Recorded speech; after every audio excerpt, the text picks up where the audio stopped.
UP लेखपाल भर्ती का एग्जामिनेशन प्लान क्या है, मतलब सिलेबस और एग्जाम पैटर्न क्या है। तो एग्जाम पैटर्न के बारे में बात करते हैं फटाफट। पहले नंबर हम बात कर लें कि ये जो एग्जामिनेशन है इसमें कोई इंटरव्यू नहीं है, केवल एक रिटन एग्जामिनेशन है। ठीक है, पैट एक हमारा हो चुका है। अब जो हमने फॉर्म भर दिए हैं पैट में जितने भी, तो एक एवरेज कट ऑफ बनाई जाएगी। ठीक है, तो एवरेज कट ऑफ पे जितने भी कैंडिडेट क्वालिफाई होंगे अपने पैट के नंबर के आधार पर, उन सभी को अगर उनकी जो 12th की एलिजिबिलिटी है वो इन डेट होगी, ठीक है, तो फिर आपको क्लेम तो फिर आपको नेक्स्ट स्टेज जो लेखपाल का एग्जामिनेशन होने वाला है उसमें किया जाएगा। ठीक है, तो शॉर्टकट में समझे, जो आपका पैट हो चुका है वो आपका प्री है। ठीक है, और एक मिनिमम कट ऑफ क्वालिफाइंग करने के बाद आप मींस में जा सकते हो। ठीक है, within required eligibility in particular date and time. दूसरी बात ध्यान रखें, इसमें जो एग्जामिनेशन प्लान है जैसे कि बात की गई, केवल एक एग्जामिनेशन और बचा है। ठीक है, अब इसका स्ट्रक्चर क्या, एग्जामिनेशन प्लान क्या, पहले नंबर ये 3 भागों में बटा हुआ है।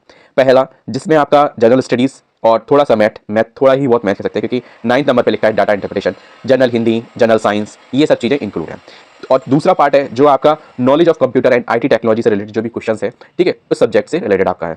और तीसरा जो पार्ट है general information related to state, मतलब एक तरीके से अगर समझाने की स्टैटिक इन्फॉर्मेशन जो यूपी की है, ठीक है, वो उसके बारे में।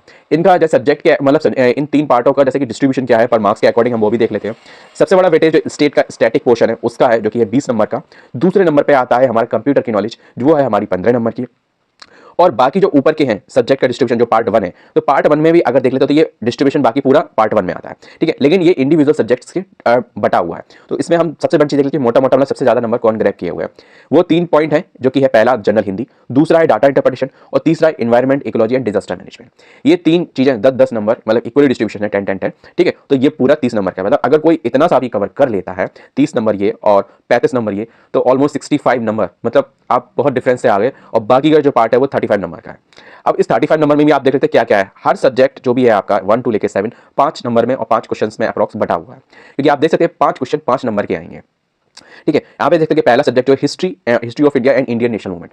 ठीक है, सबसे ज्यादा जैसे कि अगर यूपीएससी पर्सनल की फिर जो भी जिसमें जीएस आती है, तो एक बार अगर हिस्ट्री पूछी जा रही है तो Indian national movement that is to be heart of that. ठीक है, तो उसके बारे में पक्का पूछा ही पूछा जाएगा। तो ध्यान रखना 5 क्वेश्चन में से अगर डिस्ट्रीब्यूशन किया जाए तो मिनिमम 3 या 2 क्वेश्चन पक्का इंडियन नेशनल मूवमेंट से आएंगे ही आएंगे। ठीक है, नेक्स्ट जो पार्ट है Indian polity and Indian constitution. Next है ज्योग्राफी ऑफ इंडिया। नेक्स्ट आपका Indian economy, social development, rural society and development, current event and national event and international important. अब यहाँ पे करंट भी आ गया है। ठीक है, ये करंट अफेयर से है। ठीक है, तो 5 नंबर के आपके करंट अफेयर कहीं से भी आ सकते हैं, इंडिया का भी और इंटरनेशनल का भी। फिर 7th है साइंस एंड टेक्नोलॉजी, तो इससे आपका 5 सब्जेक्ट का आएगा। अब सब्जेक्ट का लेवल क्या रहेगा, कौन सा, जैसे कोई 10 नंबर का तो वो उसका सब्जेक्ट हिंदी किस लेवल की आएगी, या फिर जो इन्वायरमेंट इकोलॉजी वो कहाँ से कवर करना पड़ेगा, टॉपिक वाइज डिटेल वीडियो में डिस्कस करते हैं। मिलते हैं नेक्स्ट वीडियो में। ठीक है, जाते जाते मैं एक चीज बता दूं, ये पूरा पेपर आपको 120 मिनट का होगा और इसमें नेगेटिव मार्किंग भी है, वो भी है आपकी 1/4 की। ठीक है, तो मिलते हैं नेक्स्ट वीडियो में detailed particular subject wise subject syllabus के साथ। जय हिंद। अगर वीडियो इंफॉर्मेटिव लगी तो वीडियो को लाइक और चैनल सब्सक्राइब करना